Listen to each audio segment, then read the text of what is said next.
Brian Hargis. I'm the chaplain for the 157th Infantry Brigade at Camp Atterbury, Indiana, and I'm here with Tracy. Tracy, got to lean over so they can see your beautiful face. And we're going to bring number 5 of our seminars, Getting Rid of Destructive Behaviors. I can't believe it. It's my first blind date. Oh, I do it all the time. Really? Oh, man. Woo! You guys meet? Greg, Janice? We sure did. Great. We've got chemistry here. You feel it? I felt it. All right, Janice. Did you feel that, Tracy? I hope not. Most of the destructive behaviors are done by habit. You don't even think about them. What else does it say, Tracy? Usually toward close friends and family, but not strangers or acquaintances. Yeah, we don't usually have these we rarely exhibit these destructive behaviors in front of somebody else because they can be embarrassing or they just could be flat out wrong. What else do we have? Close friends and family are more likely to forgive the behaviors. Good point. So often these destructive behaviors are done with somebody we love because we believe they're more likely to forgive us. Some examples are you're rolling your eyes, you're nail biting, you're pouting, you're sighing loudly, you're disconnected with that. There's so many different destructive behaviors that we'll mention some of those. So here's what I want you to do. I'm going to give you 60 seconds, and I want you to take a pen and paper. Or I'll tell you what, since we're doing it live, go ahead and just fill up that comment block. Just let your fingers flow. Fill it up with as many destructive behaviors that you can think of in 60 seconds. Nail biting, passing gas, talking over each other, stonewalling. Go ahead and write them down and begin. Send us your comments. What are the destructive behaviors? And Tracy, you call them off as they come in. I know there's a little bit of delay too. All right, time is up. We have lying, anger, communication, lack of eye contact, so many different. Jealousy. Oh man, that's a big one. We could disrespect, nagging, yelling. Yeah. Who is reading my resume of destructive behaviors? We all have issues. So if you're with somebody you love, look at them and say, I have issues. I have issues. Yes, you do have issues. No, I have issues too. We all have issues. And even last night, as Tracy and I had a little argument about whether it was going to rain today or not, in the back of my mind, I was thinking, oh, Lord, I got to teach a class tomorrow night, and I'm supposed to be the subject matter expert. So am I going to allow this to get under my skin, or am I going to assume goodwill? So we all have issues. It just depends how much we want to get along and how much we want to love each other. So the number one rule to resolving conflict is what, Tracy? Only discuss one issue at a time. So what happens when we try to discuss multiple issues at a time? It's going to cause for anger, and you're just going to get mad, and you're just going to come back at them. Yeah. So as we go through these, we got to stay on subject. We can't go from one thing to the next thing to the next thing because it overwhelms the listener. And it can seem like retaliation. So we have to own this. We cannot deflect blame. We have to absorb and own our mistakes. Today, I apologize for something that I had to own because I made a mistake. We cannot deflect it. We cannot push the blame on something or someone else because that's just not going to be good. Now, what's it say there in the purple, Trace? More than one issue at a time results in uncomfortable feelings getting worse, problems not getting solved. No, you're not going to get to the root of the problem if you go off on different rabbit trails. You have to stay with the issue in resolving conflict. So here are some destructive behaviors. I'm going to give you the top 10. Can you say top 10 with me? Top 10 issues that are destructive. The first one is bringing up several issues at a time. An example could be this. Well, Tracy, I want to talk to you about fixing the air conditioning in my car. You need to take that car into the shop and get it done this week. And oh, by the way, we need to talk about how we're going to pay these bills because, the AC is going to cost. We have our mortgage coming in. And then not only that, but this weekend, we got to discuss about this potluck at the church. Jeez. What are you making? I'm Anyways, down. there's a lot of things. I am overwhelmed. We got to talk about the AC. We got to talk about the bills. We got the potluck coming up. And oh, by the way, your mom's coming to watch the kids. So, all right. That's a lot. Mm-hmm. That's overwhelming for anyone. Even if you took 2. If you just took 2, it could be destructive because you're bringing several issues at a time. Let's say that Tracy had an issue with me about my spending methods. Today I went to Rural King and I spent $100 on ammunition. You did? Well, yeah, I spent some on ammunition. I had to refill what I used last week. So I spent some money on ammunition. She's going to see that. Hey, we got to talk about you spending money on your ammunition. And oh, by the way, last week you spent this money on your Jeep. And then you did. So we got to keep it to one issue at a time so we can resolve it. The number one rule of solving problems is only discuss one issue at a time. Otherwise, you overwhelm the listener. And the problem won't get solved because there's too much to talk about at one time. So be careful with that. Number 2. What's it say, Drake? Switching a subject with a counter accusation. An example would be, I can't believe you want to talk to me about spending money on ammo? Well, what about that Louis Vuitton purse you bought last week? And not only that, but you spent money. You went and got your nails done. You didn't even tell me. You snuck out and got your nails done. That was at least $40 with a $20 tip. Okay, well, we can get the PayPal bill out and we can see how many charges you made on PayPal this week. Well, I only made those charges because of what you did. If you hadn't have spent your money on it, why can't I have what I want? You spend your money on your nails. I don't need my nails done.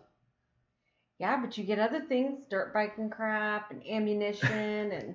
Well, those are things that we need. We don't need our nails done. We don't need ammunition. There might be a zombie apocalypse. Look what's going on right now in these different cities with all these protests and these things that are happening. The point is that we often can switch the subject with a counter accusation. I did this because you did that. An example was just like we had it. I can't believe you're talking to me about spending money on ammunition. What about the money you spent on that purse? I totally deflected what's coming at me in order to take the heat off of me.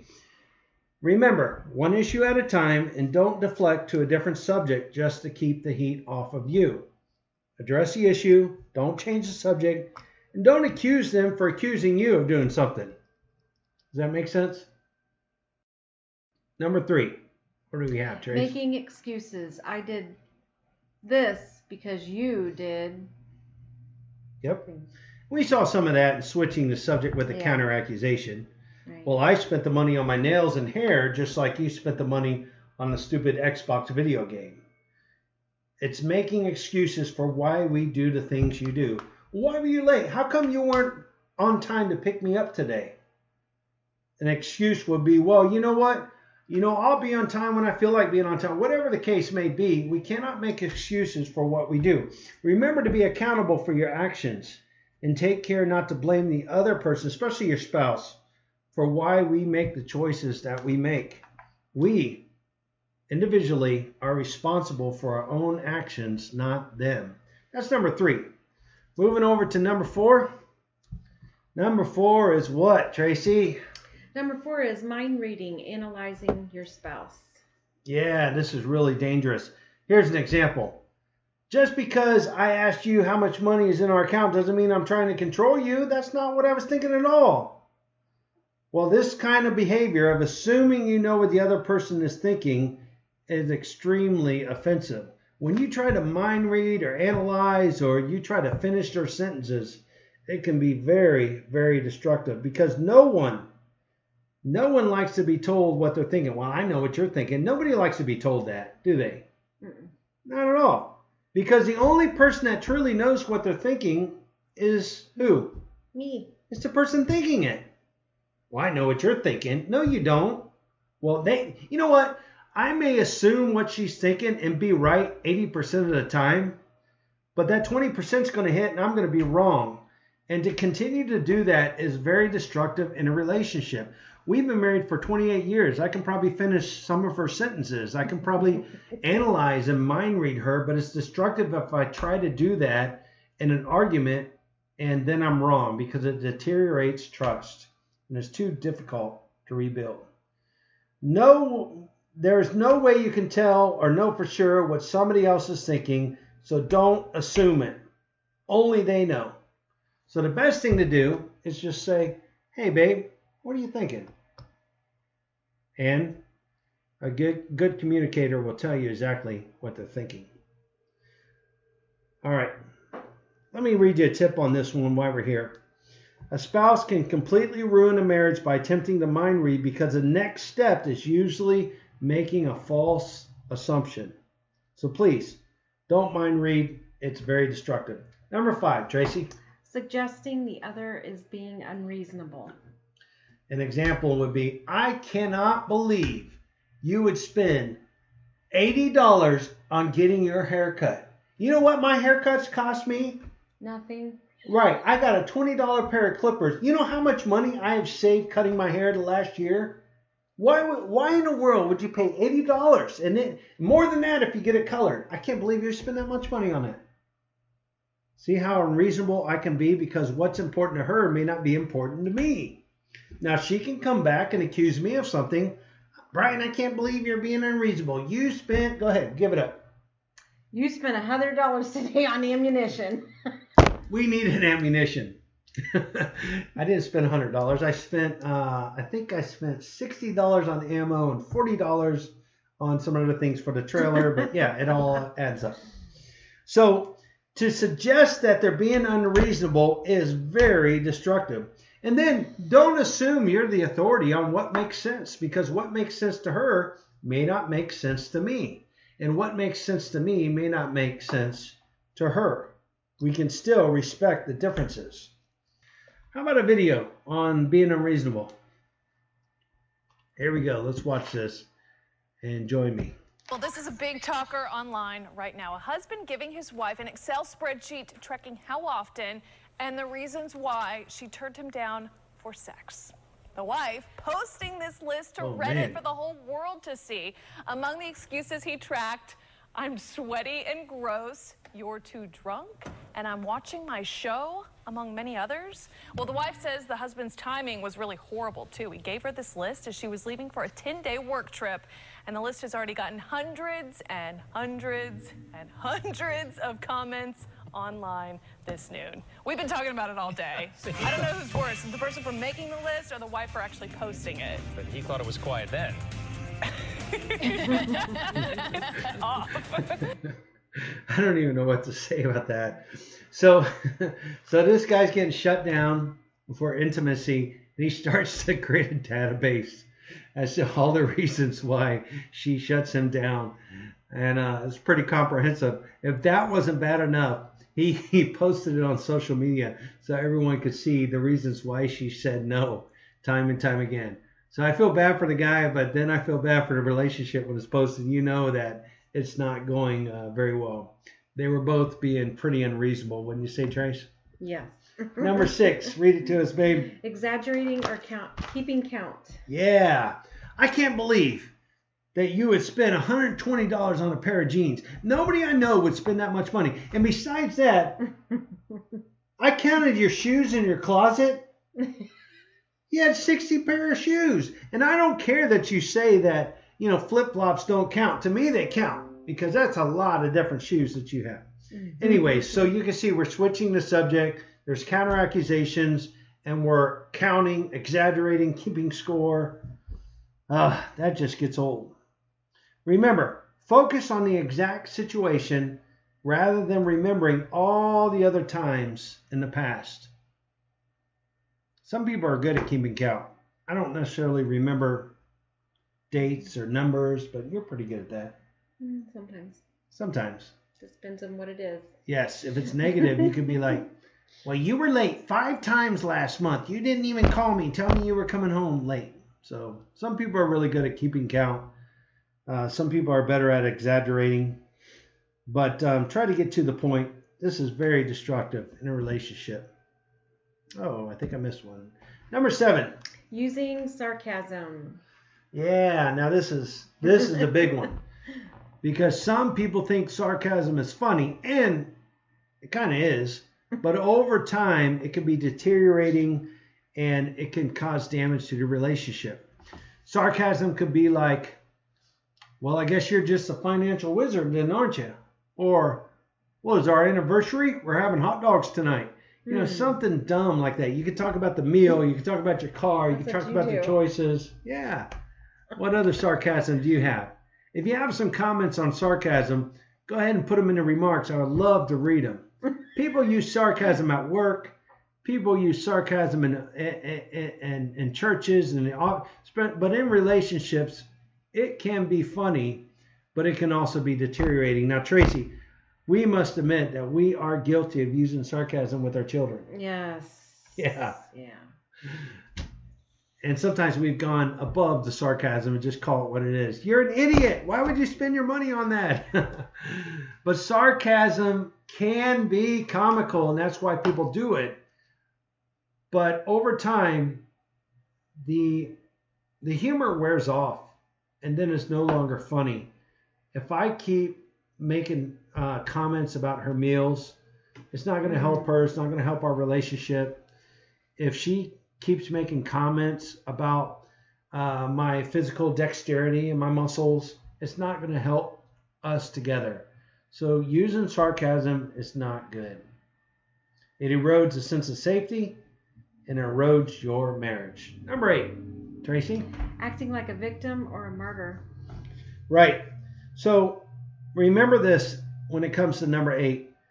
Ask for what you need in a direct and respectful manner. Don't beat around the bush. Too often, the spouse is trying to figure out what in the world you're trying to get at. What are you trying to say? What do you want? They can't read your mind. So don't be obnoxious. And the destructive behavior in this is saying, well, if I have to ask, then you don't understand me or it doesn't count. That is childish. Or if you don't know by now, then you must not love or care about me. Sometimes I read these and I feel like I'm dealing with younger couples, but I know that acting like a victim or martyr can be very, very degrading. And if your spouse, if you ask them a question or you ask them for something, they say no, that doesn't mean that they don't love you. It simply means that they don't want to do something. Hey, how about Friday night we go out to the fair? No, I'm not really interested. Don't feel like you're shut down just because of that, or act like the victim or martyr because of that. That's just communication. I don't have any more on that, Trace. Let's go to the next one. Number 9. Showing or acting with contempt. Right. Now, there's some examples. It could be deliberately holding or withdrawing from somebody, withholding from somebody, something, or someone, using passive-aggressive tactics to get what you want. It could be deliberately spending or damaging or wasting something. In body language, it could be like sarcasm. It could be rolling your eyes, sighing loudly, crossing your arms, turning your back, expressing some kind of pouting action. Showing or acting with contempt just shows that you're immature in a relationship and you lack character in a marriage. But it happens, and it happens no matter how long you've been married. And the last one, Tracy. Stonewalling, walking away, leaving, or pouting. We're going to roll these all up into one. Research shows that this behavior is a number 1 behavior that will lead to a divorce. Let me say that again. Research shows that out of all of these, this is the mothership. This is the worst of all of them. Because if you stonewall, or you walk away, or you leave the conversation, you cannot discuss the conversation. You cannot articulate. You cannot communicate. You cannot get to the end result of the situation when you do this. So an example of this would be when your spouse says, well, what's wrong? And you say, well, nothing. And then you sulk about the house, or you're silent, or you're in a bad mood. Well, if they can't figure it out, then you're in trouble. Another thing is, if you won't talk, then one person in a relationship often feels like they have to try to get it out of you, and that doesn't help either. Now, Tracy, we had a question, so go ahead and read it if we do. Is it okay to suggest a counter offer activity? Is it okay? Like you had said, I remember how you had said, hey, do you want to go to the fair tonight, or whatever it was? And you said, no, I don't really want to. I think the best thing is just to ask imploring questions. Okay, tell me how you're feeling. What's going on? What would you like to do? And be careful about asking close-ended questions, such as, I don't know, let's say you come home from work and they say, so was your day good, or how was your day? You know, it's usually like a good or bad answer. Instead of, you should probably ask, hey, tell me about your day, or what was the best part about your day? Or what would you like to do this weekend? These are just different tips. Now, what if you come to a point and you've identified a destructive behavior and you feel like you are emotionally triggered? Is there a way to cool down? Is there a way to step back? Is there a way to walk away? Tracy, what do you think? Should you continue to discuss and argue? Can it lead to arguments? Yes. No, you can step away and then come back and talk about it. Yeah. How do you do that? Tell them. If you just say, well, I don't want to talk about it. Well, how does that help your spouse who wants to talk about it? So when somebody's too emotionally triggered, they may need to take the time out before engaging in a resolve. They may feel triggered. They may feel like, man, you know what? I feel like I want to fight right now. I want to withdraw, or I want to stonewall. And sometimes it's good just to cool down before discussing those potential volatile subjects that may lead to a further argument or further discussion. And that's okay. But what you got to do is say, baby, I feel like, man, you know what? I feel angry right now. You can use the emotional wheel. We can send it to you. Tracy has it. If you put your email address in there, she'll send it to you. You can map out how you're feeling. I feel really angered right now because I feel like I'm disrespected. And I don't want to talk about this right now, but hey, can we discuss it tonight over supper? The point is to come back to the subject within 24 hours rather than not talk about it at all. Because if you don't talk about it, you can't work it out. And if you can't work it out, then it creates resentment, bitterness, and anger. So you have to talk through these things. Let's watch this video, and I want you to point out all the destructive behaviors that you see. How's it going? Good. Oh, wow, you got a lot happening. I know. Very exciting. I am starving. Oh, careful. That's very hot. Yep. Hey, you should get ready, okay? Refresh it. Well, you look great. Thank you. Got a lot of nice stuff. Got a pizza. Stuff. So you just decide what to, whatever you want.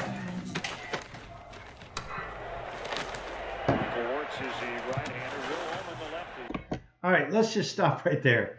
Because if we let this play to the end, there's just too many things piling up. So what did you see, Trace? She's in the kitchen. He comes home from work. What's going on? He gives her something and he sits down on the couch. Yeah. So she's prepared. They're having people over. If you didn't know the movie, this is called the what? The Breakup. The Breakup, made in 2006. She's preparing. There's company coming over. Looks like she's making pizza or something. He brings her something she had probably asked for. And then in total disregard, without asking, hey, what can I do to help you? What do we need to do before people come over? He goes to the couch. Now she's pulling out what looks like lemons. Let's see what happens here. Gary? Yeah. Oh, Here. come on. Really? You got 3 lemons. What my baby wants, my baby gets. You know that. No, but I wanted 12. Baby wanted 12. Why would you want 12 lemons? Because I'm making a 12-lemon centerpiece. So no one's actually even eating them? They're show lemons? Yeah, they're just show lemons. Shown in the center of the table. Glad you find that amusing, but I cannot fill a vase with only 3 lemons. Well, can't you just use, like, maybe a drinking glass? I could use a Well, you drinking... can have a smaller version of a centerpiece. I'm not gonna use a drinking glass for our centerpiece. You know what? I got an idea. Why don't we go ahead and scratch Switching. the centerpiece idea altogether? Because the chicken that burnt my mouth could maybe use a little bit of lemon on top of it. What are you What's happening here? What are you doing? What are you doing? I had such a long day on the bus. I need a little bit of downtime. My feet are killing me.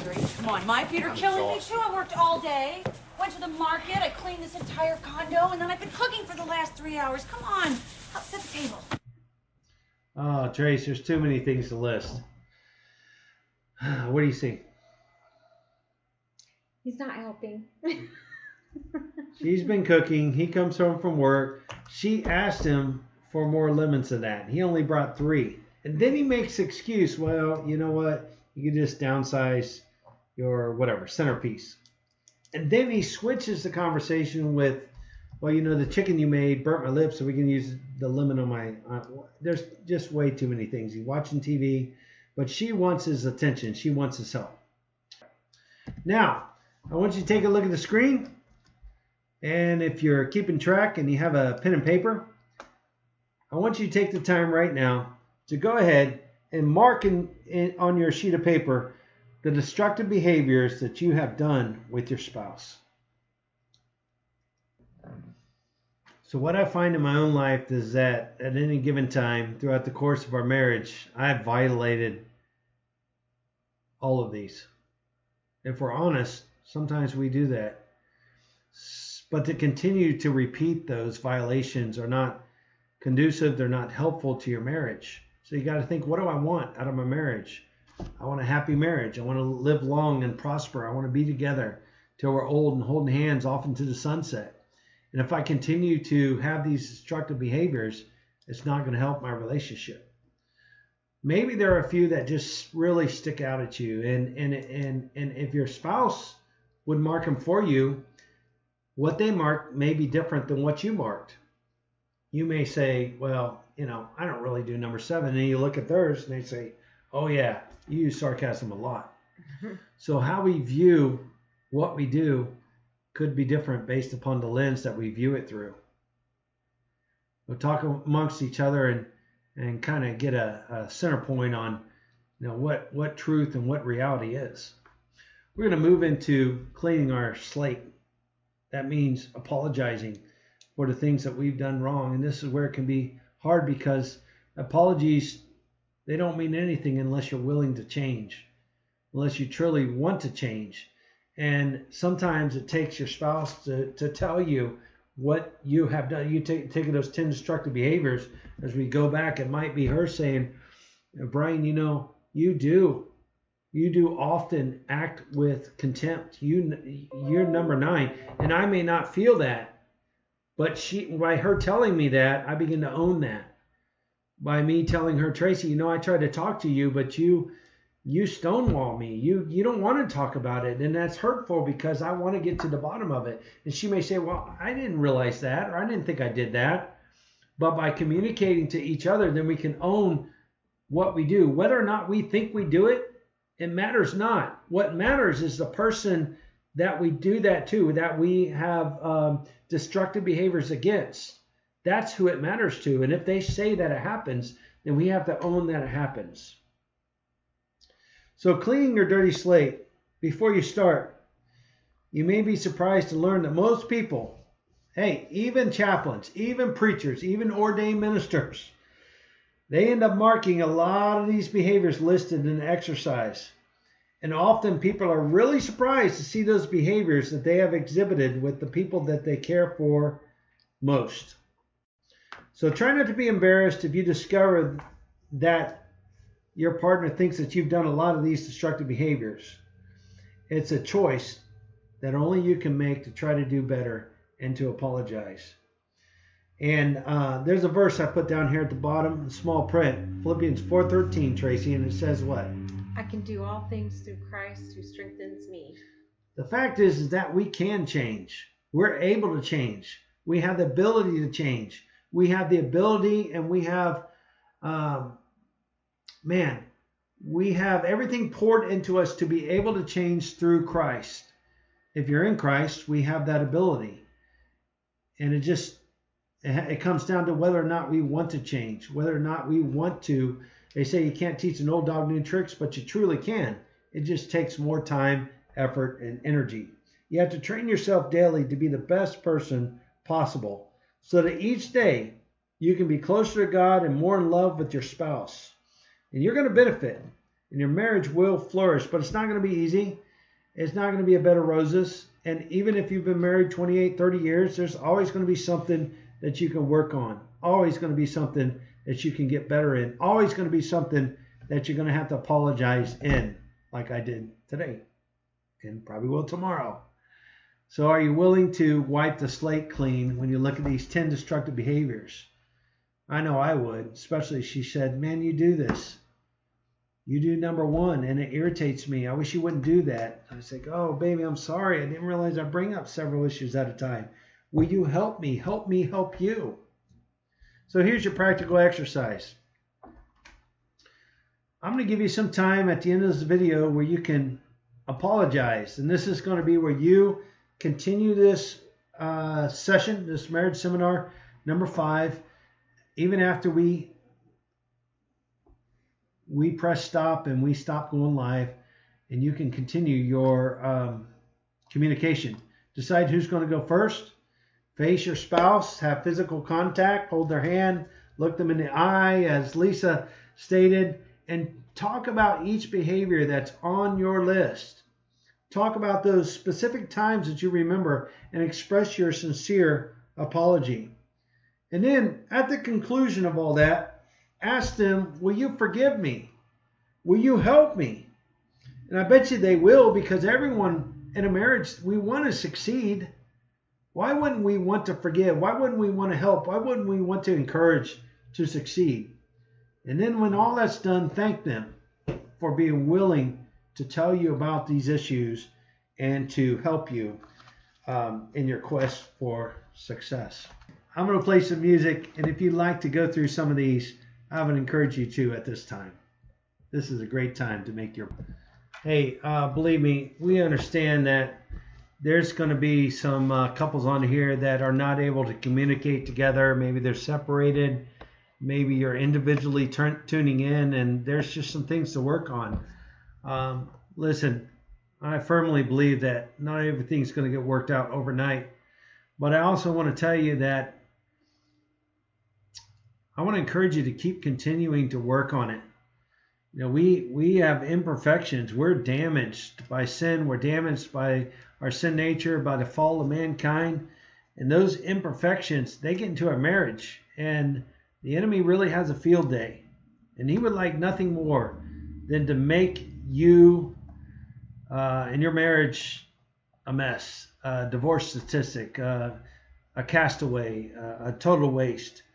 But I want to encourage you to continue to work through this. You said I do. You love that person, and maybe the love has died. Just realize that you can't fix them, but what you can do is fix you.